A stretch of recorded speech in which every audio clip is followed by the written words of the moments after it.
as I was walking out of tonight's show, I did stand up as Santa Claus. A guy stopped me and he said, "Were you Santa Claus?" Oh, I just heard a noise.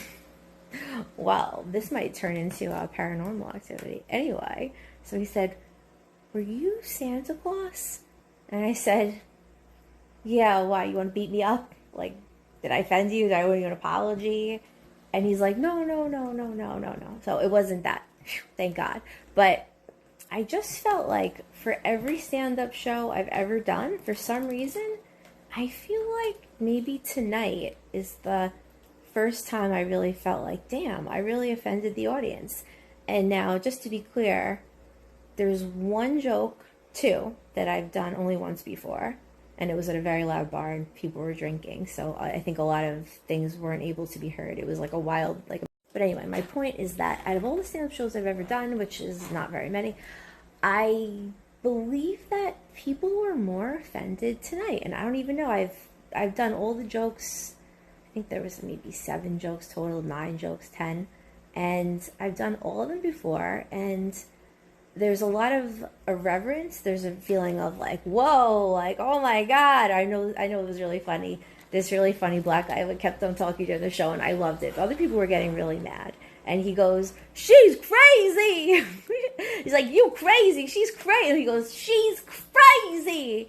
And I had a lot of fun with that. So, yeah, tonight I don't really feel like I got the vibe of, "Oh, she's crazy." I did from this one guy who turned out to be a French comedian who performs all over France, but not in New York. So he seemed to be like, "Wow, that was awesome, awesome." But aside from him, I think there's the most people at any show ever that are like, "Ooh, I don't know." I don't know. Maybe I'm wrong because I thought that. And I was like, wow, I think they hated me. I could have sworn I heard one woman say, "Can she be done yet?" Or like, "Is she done yet?" I could have sworn I heard that like on the table to my left. And, I'm doing a really inappropriate Santa class. Like, of course, not everyone's going to want to hear that. I mean, I'm not doing this to please everyone, doing this to put on a show that is hilarious to me, as I'm an only child, and I need a lot to entertain myself. I've had a lot of very entertaining friends, so for me to be like getting off on this and be like, this is fun, it has to be like absolutely insane, crazy, out of this world, maniacal, bells and whistles, things hanging from the ceiling. I mean, it needs to be like a whole circus to keep my attention. So that's what I did tonight, on some level, mentally wise. So I was thinking about this concept. What makes something particularly offensive to the public, to the general public, to different groups of people, and what I particularly find offensive? And as Brad, Danielle Anatra, I haven't been to a psychic class in 3 years, little tangent, and I went to this psychic development class, and this guy read me, and a lot of the stuff he says are things that I guess I've had like 100 people read me, not paid. I just have come across a lot of these psychic people, and I think it's like 9 now that say I'm an alien. So my point is, what offends me as an alien, according to 8 professional psychics? I am not going to be offended by the same things that the general public is offended by, and that is the truth. That is the truth. If you put me in a focus group, 100%. Okay, so for me, what offends me, I can be offended by the intention of something, okay? If someone has a bad soul, an evil spirit, if they've hurt people physically, mentally, whatever, there are some bad apples out there. I did see the movie The Bad Seed. I do think some people are like the bad seed. So it's all about your intentions. You can talk about so many different topics. So tonight I mentioned a few topics, at least one that is like a no, no, no. And afterwards, Donna said, and I agree with her actually. Like what I do, I don't necessarily agree with. There's a lot of things that I do as in stand up. I don't really necessarily agree with the choice, but I think it will be interesting to me. It'll keep me entertained, and it also just shows balls, and I don't know, for some reason that's just a thing. So after the show, I take off the Santa costume. There's like the leg part of the Santa costume was actually a little damp because I was sweating. I mean, it was so freaking hot. Christmas in July, Christmas in July. I mean, it was so hot in Long Beach. We're on the beach. I mean, it smelled like the dirty beach, honestly. It smelled like that gross seaweed smell. So anyway, Donna says, oh, I wouldn't touch this topic, or I don't touch that topic. And I agree with her. A lot of my choices on stage, I don't agree with. I don't think it's the right choice. And that's why one of my mottos is, if it's wrong, then it's right. If it's wrong, then it's right. And if it's right, then it's wrong. If it's right, then it's wrong. So if anything is like the right thing to say, it generally won't make the act.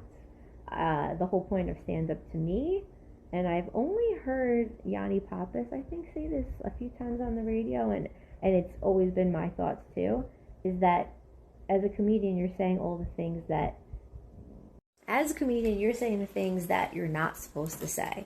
You're saying the things that some people do and believe, but they would never come out and say it.